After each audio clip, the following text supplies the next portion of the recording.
저번 영상에서 야구의 흥행과 영화의 부진에 대해서 이야기해봤는데 오늘은 영화의 대체제로 완벽하게 자리잡은 OTT에 대한 이야기를 해볼 겁니다. 먼저 OTT에 대한 정의를 해보면 오버 더 탑의 약자인데 OTT라는 단어는 익숙해도 풀네임은 생소하실 겁니다. 저도 조사를 하면서 처음 알았거든요.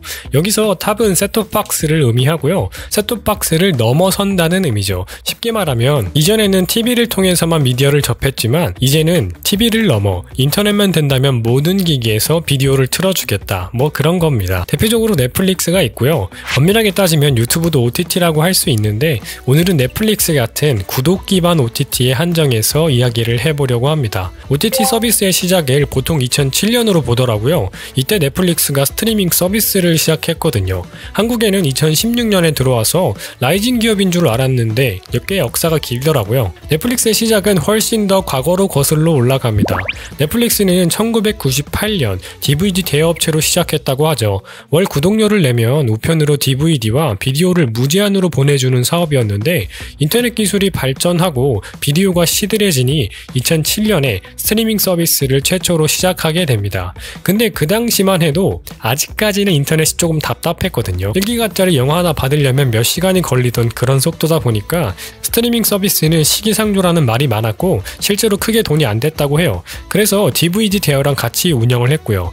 그러다가 존버는 승리한다고 인터넷 발전과 함께 점점 성장하더니 2012년쯤부터는 세계로 진출해서 OTT라는 새로운 시장이 만들어지기 시작했죠. 2012년 63억 달러 정도였던 OTT 시장은요, 연평균 성장률 27.4%를 기록하면서 24년 현재는 870억 달러의 규모의 시장으로 성장했습니다. 그리고 이런 OTT 시장을 리드하는 건 단연코 넷플릭스고요. 이런 걸 시장 선점의 힘이라고 하죠.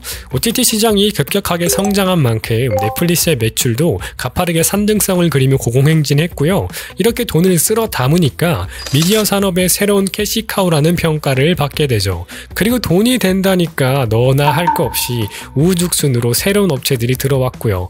하지만 후발주자들이 넷플릭스만큼 좋은 성과를 거둔 건 아니었어요. 22년 기준 넷플릭스가 35.3%를 점유하면서 전세계 OTT 시장에서 압도적인 1위를 기록하고 있고요. 사실상 넷플릭스와 아이들 수준인 거죠. 국내 시장으로 눈을 돌려봐도 넷플릭스가 39%를 기록하면서 TV인가 쿠팡 플레이에 비해 확실히 우위에 있다고 볼 수 있습니다.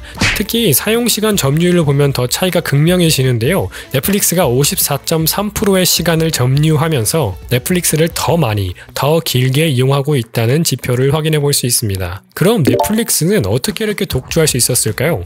우선 시장을 선점한 게 무엇보다 주요했고요. 그 다음으로는 오리지널 컨텐츠를 꼽을 수 있겠죠. 넷플릭스가 오리지널 컨텐츠의 진심이었던 건 라이센스 문제 때문이었거든요. 2012년을 기점으로 세계로 진출을 했다고 했는데 그때마다 라이센스가 발목을 잡았어요. 미국에서 분명히 라이센스를 구매하고 아시아에 공개를 했더니 이게 웬걸? 라이센스를 또 사라고 하는 거예요. 각 국가마다 라이센스를 새로 구매해야 되는 상황들이 많이 벌어졌습니다. 남의 걸로 세계화를 하려고 하니까 화딱지가 났던 거죠. 그래서 넷플릭스는 자가 소유 컨텐츠의 필요성을 느꼈다고 합니다. 그렇게 넷플릭스의 첫 오리지널 컨텐츠는 12년에 공개된 릴리 해머였습니다. 이 작품은 작품성을 떠나서 기존 방송 시장의 형식을 흔들어 놓았는데요. 시즌 전편을 한 번에 공개했거든요. 지금은 우리에게 익숙한 방식이지만 당시에는 굉장히 센세이션했습니다. 그 이후로도 데이트를 쳤던 하우스 오브 키드를 필두로 엄청난 성장을 보여주면서 2017년에는 미국 넷플릭스 가입자가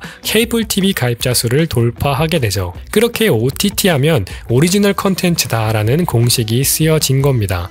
우리나라에서는 2017년 봉준호 감독의 옥자가 넷플릭스 오리지널로 개봉을 하면서 그 시작을 알렸는데요. 당시만 해도 영화는 당연히 영화관에서 이런 고정관념이 있었죠. 봉준호 감독하면 명실상부 최고의 감독이었고 그 감독의 작품이 넷플릭스에서 선공개된다니 엄청난 논란이 생겼어요. 이것을 두고 소위 옥자 사건이라고 부르기도 하는데 영화계가 보이콧을 했거든요.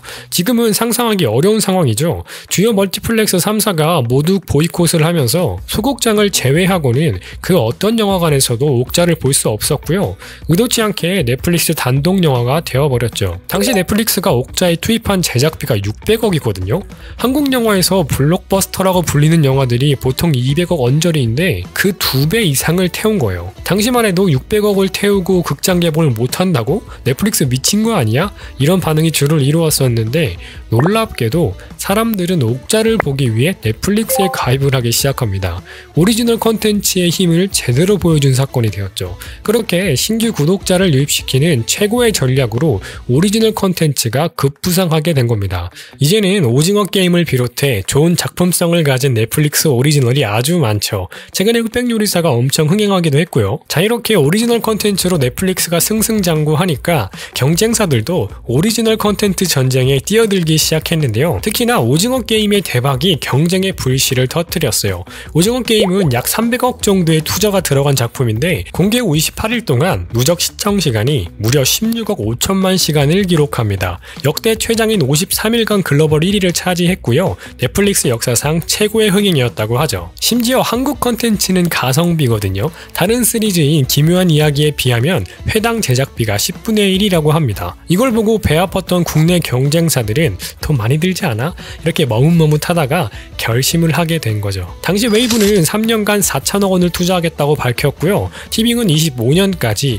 5조 원을 태우겠다. 난리도 아니었습니다. 실제로 얼마를 투자했는지 자료가 없어서 팩트는 모르겠지만 오리지널 컨텐츠가 실제로 쏟아졌고요. 꽤나 재미들을 많이 보기도 했고요. 웨이브 같은 경우는 SBS랑 모범택시를 같이 제작했는데 이 작품이 방영한 지 2주 만에 시청시간이 3배 늘기도 했습니다. 근데 이 오리지널 컨텐츠라는 게 신규 유입에 가장 효과적이기도 하지만 명과 암이 분명한 전략이거든요.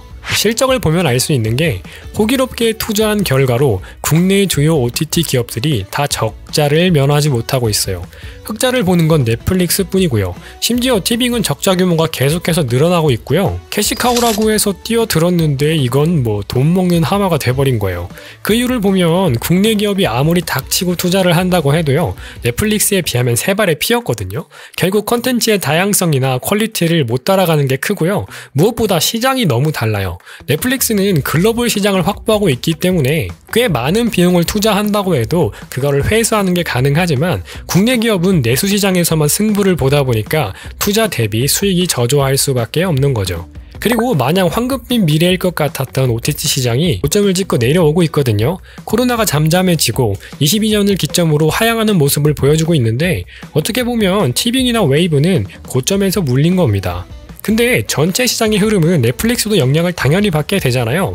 그러다 보니까 몇 년 사이에 OTT 시장 공략법이 급변하고 있어요. 그 변화를 대표적으로 요약을 해보면 오리지널 컨텐츠가 되려 감소하고 있다는 거고요. 그 간극을 메꾸기 위해 수익 다변화를 모색하고 있다는 겁니다. 이제는 OTT 시장에 경쟁도 많고 가입을 할 만한 사람들은 다 가입을 한 상황이기 때문에 비용이 많이 드는 오리지널 컨텐츠에 대한 투자는 줄이고 효과적으로 수익률을 높일 만한 방법을 찾기 시작한 거죠. 넷플릭스의 경우는 계정 공유 금지와 구독료 인상, 광고형 요금제 등을 통해 수익 개선에 나섰고요. 근데 국내 업체들 입장에서는 이제 막 투자를 시작했고 매몰 비용이 있는데 지금 발을 빼면 죽도 밥도 안 되는 상황이잖아요. 그러니까 컨텐츠 투자를 이어가면서 새로운 활로를 하나 모색했는데 그게 스포츠였습니다.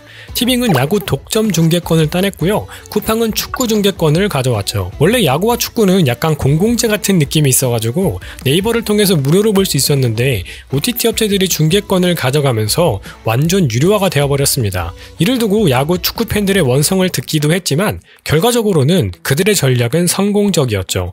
야구 축구를 보기 위해 들어온 사람들로 인해서 사용자 수가 폭등했거든요. 티빙 같은 경우는 야구 개막 이후 일평균 이용자 수가 183만 명을 기록하면서 작년 대비 38%가 상승했고요. 쿠팡 플레이 같은 경우도 올해 초에 아시안컵과 MLB 서울 시리즈를 기점으로 이용자 수가 대폭 늘었습니다.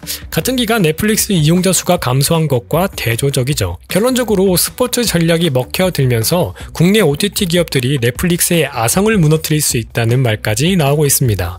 그런데 인생이 언제나 그렇듯 잘 흘러가나 싶었는데 여기서 복병이 하나 등장합니다. 바로 흑백요리사의 공개였죠. 지난달 17일 흑백요리사가 공개된 이후로 3주 연속 화제성 1위, 올해 예능 최초로 콘텐츠 랭킹 1위를 달성했고요. 인물 화제성도 탑 10 중에 6명이 흑백요리사가 가져갈 정도로 엄청난 화제가 되고 있어요. 심지어 해외에서도 인기가 많은데요. 비영어권 시청 1위를 기록 중이라고 하죠. 그 덕에 계속 내리막을 걷고 있던 넷플릭스의 이용자 수가 9월 달에 4%를 증가하면서 오랜만에 반등을 했습니다. 흑백요리사가 월 9월 중반에 공개된 걸 감안하면은 10월 달에는 더 큰 증가폭을 기대하고 있다고 합니다. 흑백요리사를 보면서 재미도 재미였지만 사람들이 놀랐던 게 스케일이었죠. 요리 예능이 많은 사람을 불러놓고 진행하기가 어렵다고 하거든요.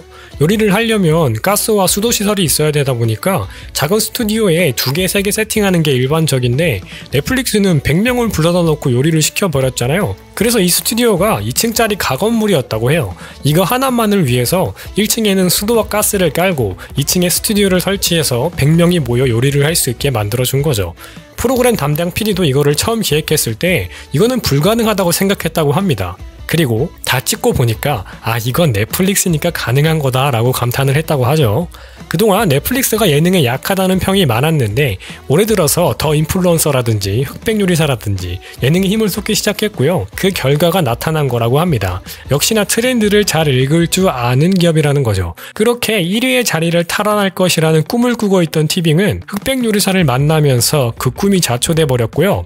심지어 이제는 야구 시즌이 끝나면서 호재가 물러나고 약세로 접어들 가능성이 아주 높습니다. 반면에 넷플릭스의 경우는 12월에 제작비 1,000억 원을 들였다는 오징어 게임2가 예정되어 있어서요. 그동안 따라잡혔던 격차를 다시 벌려놓을 준비를 하고 있습니다. OTT 시장의 성장세가 둔화됐다고는 하지만 여전히 지속적인 성장을 할 것은 분명하기 때문에 이 피 터지는 전쟁의 승자가 누가 될지 더 지켜봐야 할 것 같습니다. 오늘의 일기는 여기까지고요. 영상 다 만들었으니까 이제 흑백요리사 보러 가야겠다. 저 아직 안 봤으니까 댓글에 스포하지 마세요. 다음 일기에서 만나요.